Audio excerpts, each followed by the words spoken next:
Glória ao Pai, ao Filho e ao Espírito Santo, como era no princípio, agora e sempre. Amém. Mateus 13, 1-9. Jesus saiu de casa e sentou-se à beira do lago. Uma grande multidão reuniu-se ao redor dele. Subiu então a uma barca e sentou-se, e toda a multidão estava em pé na praia. Ensinou-lhes então muitas coisas em parábolas, dizendo: O semeador saiu a semear. E ao lançar as sementes, uma parte caiu à beira do caminho. Os pássaros vieram e a comeram. Outra parte caiu em terreno pedregoso, onde não havia muita terra, e logo brotou, porque a terra era pouco profunda. Mas quando o sol nasceu, queimou-se e secou, porque não tinha raiz. Outras sementes caíram entre os espinhos cresceram e as sufocaram. Finalmente, outras caíram em terra boa e produziram fruto. Aqui 100, ali 60, e lá 30 vezes mais. Ouça quem for capaz. Palavra da salvação, glória a vós, Senhor. Imaginemos Jesus um dia qualquer, uma manhã, uma tarde, quem sabe sentado à beira do lago, desfrutando da brisa, olhando o barulho da água, as pequenas ondas, contemplando a natureza, fazendo a sua oração de louvor ao Pai por toda a obra criada. Mas eis que as pessoas que têm sede e fome da palavra de Deus, de um sentido para a vida, o procuram.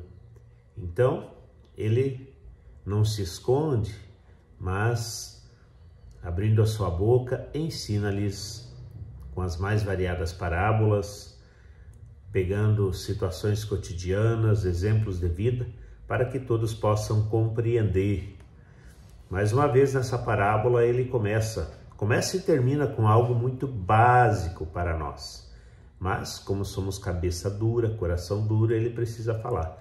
Ele começa dizendo: o semeador saiu a semear. O semeador é aquele que semeia. Então, é a lógica mais básica, mas parece que a gente não entende, então ele repete isso.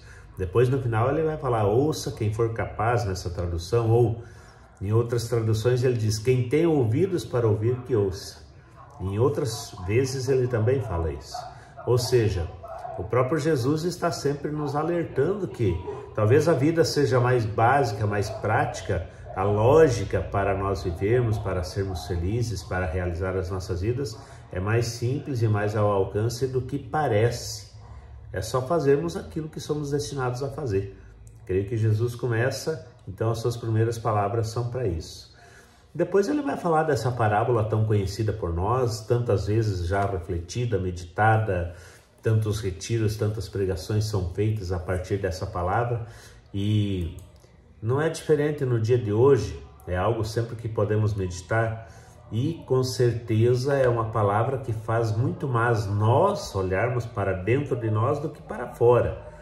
E muitas vezes a gente pega a palavra de Deus, nós pegamos o Evangelho, pegamos aquilo que Jesus ensina, pegamos uma pregação na igreja, na internet, e nós imaginamos, colocando sempre essa pregação, essa palavra, essa orientação serviria para alguém.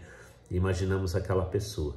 Mas o primeiro a ouvir somos nós, e nós somos os primeiros destinatários de toda a palavra de Deus. Não é diferente com essa de hoje, onde as sementes a semente é a palavra de Deus, é o reino de Deus, e os solos, os diferentes solos, são as diferentes respostas humanas que nós damos para Deus, né?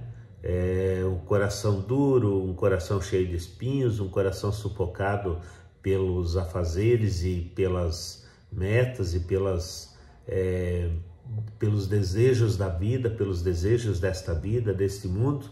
Então, muitas vezes são os espinhos, é o solo duro, é o solo pedregoso, enfim, o solo em que a semente de Deus não germina, não cresce, não produz fruto, porque nós até nos animamos, até achamos bonito, até às vezes a palavra nos toca, até ficamos felizes, ficamos, quem sabe, até emocionados em algum momento com algum testemunho, mas não levamos isso para a vida, não levamos a sério, não colocamos com profundidade, não assumimos e não assimilamos a palavra de Deus e aquilo que Jesus ensina como valores que norteiam então a nossa conduta, o nosso comportamento com as pessoas, com a família, com o trabalho e com aquilo que nós buscamos.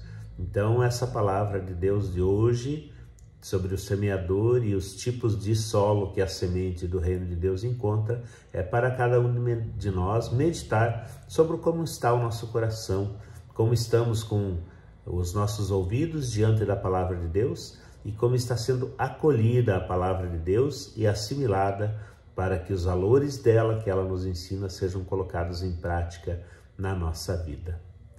Um abraço, Deus abençoe você.